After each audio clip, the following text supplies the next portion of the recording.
وزير الصناعة الصيدلانية. أموال كثيرة في هذا المصنع،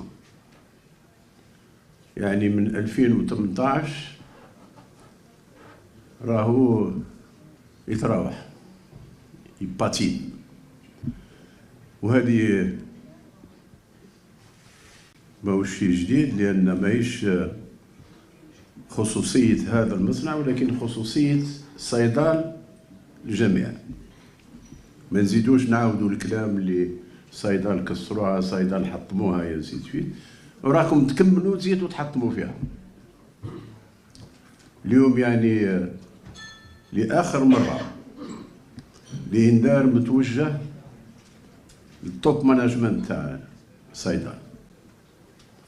القطار تاع صيدال ما حبش يقلع، ماهوش عنده خلل، لأن مسيرين هذا القطار اللي راهم شوية ما نقولش يعرقلوا، ولكن فيه دهنيات اللي لازم تتبدل في مجمع صيدال.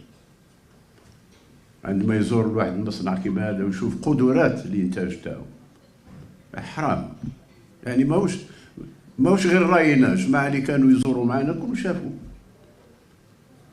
لماذا رايحين نزيدوا نستناو شي هذا؟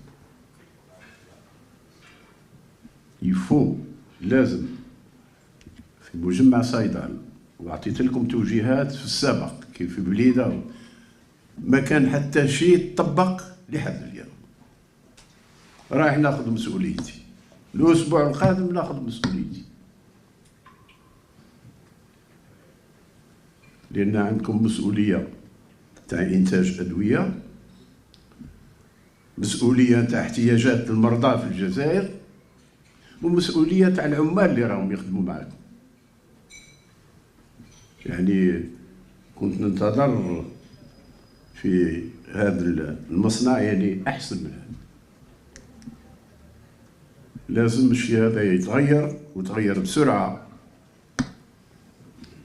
واذا تحبوا الشيء يتغير طبقوا واش قلت لكم. كاين بعض المسيرين في المركزيه لازم يتنحاو خلاص، جوسكا كون فوزالي اتوند. الاسبوع القادم ناخذ مسؤوليتي كمسؤول تاع القطاع، هذه واحده. ثانيا في المنصه الرقميه تاع الوزاره ما عندنا اي رقم تاع صيدل، ما راكمش الكترون ليبر. لازم تعطيونا ما هو المخزون تاعكم للادويه جاهزه، المخزون تاعكم كمواد اوليه، والمخزون تاعكم اللي متوجه للتسويق. رايح نطبق نفس العقوبه عليكم كالخواص. التدابير اللي في قانون المالي 2023 سيطبق من الاسبوع القادم. سجليها مدام، سجلوها يا جماعه لا سيمين بروشين. طبقوا نفس العقوبات على صيدال كيما المتعاملين الاخرين. وهذا vous allez être encore pénalisé plus que les autres parce que نتوما راكم تستعملوا في اموال الدوله وما راكمش قادرين تسيروا. Ça va être très grave. Ce que je voulais encore dire يعني الخلل الكبير في المصنع هذا هي قائمة الأدوية. قدرة الإنتاج 15 مليون وحدة سنويا، راكم حوالي 20%. وين راهم ملفات جديدة؟ وين راه المركز البحث والتنمية تاع صيدال اللي قادر يطور أدوية جديدة؟ وين راه؟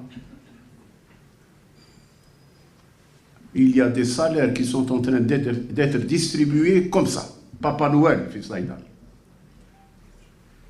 faut que ça s'arrête. علمتكم كما علمت جميع المتعاملين في القطاع هذا، 6 شهور هو كان تاع التحضير. من الاسبوع القادم راح ناخذ التدابير باش كل واحد ياخذ مسؤوليته في القطاع. Donc, la balle est dans votre camp. كل إطار اللي عنده un contrat de performance, il n'a pas rempli sa performance, واش قاعدين شادين يديروا به. Il faut appliquer le contrat de performance. Vous avez une arme, عندك سلاح في يديك هو العقد ما بينك وبين الإطار اللي ما قامش بالواجب تاعو حبسوه واش راكم تسناو. Il vaut mieux fermer cette usine que de la garder en fonctionnement avec un ou deux produits. لا ما كنتوش قادرين نجيبوا جماعة كاين الناس اللي تقدر تسير. Voilà donc je ne veux pas m'étaler encore plus. يعني الحق j'ai été très déçu. Et ma déception aura des conséquences. Voilà, السلام عليكم. Les journalistes تفضلوا كاش ما كان سؤال. إذا مشاهدينا نكتفي بهذا القدر.